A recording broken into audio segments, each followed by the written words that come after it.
嗰條路就係開發下，睇下大家對而家嘅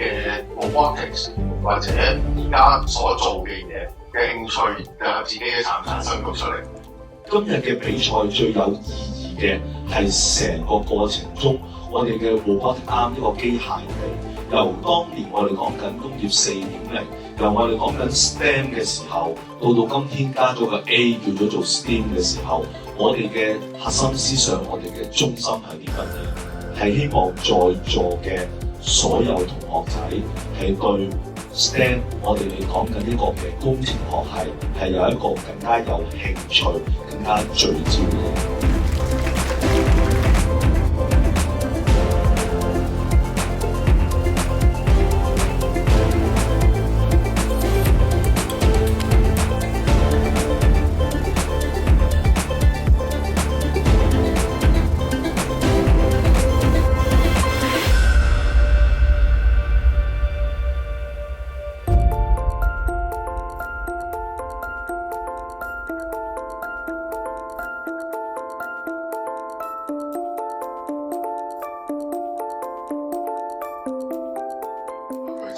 多謝班 Union 咁搞咗咁盛大嘅比賽，我哋都係佢嘅呢幾年陪住佢哋成長，睇住佢個比賽越嚟越搞得多。咁正如頭先陳生我講嘅就係，我哋下一年要有一個更大啲嘅場地。